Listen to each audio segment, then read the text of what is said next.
கம்முன்னு இருடா அன்றைக்கி வேறவும் குய்யான்னு ஃப்ரிட்ஜுக்குள்ளே என்ன இருக்குது? மீன் இருக்குதுங்க ஃப்ரிட்ஜுக்குள்ளே.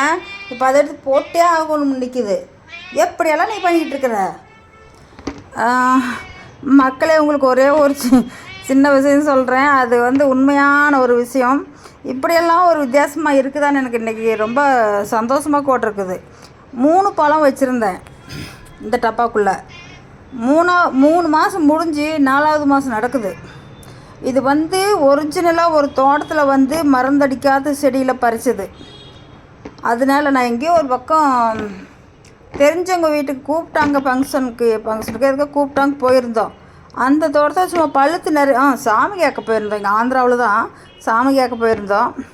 அந்த இடத்துல இந்த பழம் அவங்க தோட்டத்தில் நிறையா இருந்துச்சு பழுத்து போய். நான் ஒன்று கேட்டேன், எனக்கு வேணும் அப்படின்னு கேட்டேன்.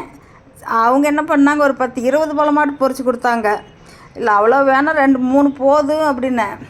நான் எப்போ முன்னாடி வீட்டுக்கு முன்னாடி கட்டி விடுவேன், திஷ்டி ஏதாவது தகலாமல் இருக்குமே அப்படின்ட்டு ஏதோ ஒரு சாஸ்திரம் இருக்குல்ல, அது மாதிரி கட்டி விடுவேன். அதுக்காக போட்டு வச்சுருந்தேன். போட்டு வச்சுட்டு அதுக்கப்புறம் எனக்கு கொஞ்சம் உடம்பு சரியில்லாமல் போனதுனால இந்த பழத்தை இதே டப்பாக்குள்ளே போட்டு ஃப்ரிட்ஜுக்குள்ளே வச்சுட்டேன். டப்பாவும் ஈரமாக இருக்கக்கூடாது, இந்த பழமும் ஈரமாக இருக்கக்கூடாது. நீங்கள் காற்று போகாமல் மூடி வச்சிட்டிங்கன்னா 3 மாதத்து இன்னும் பார்க்கல இருங்க. 3 மாதம் முடிஞ்சு 4வது மாதம் நடக்குது. பார்ப்போம் இது எப்படியெல்லாம் வரும்ன்ட்டு. ஒரு வித்தியாசமாக இருக்குதானுங்க.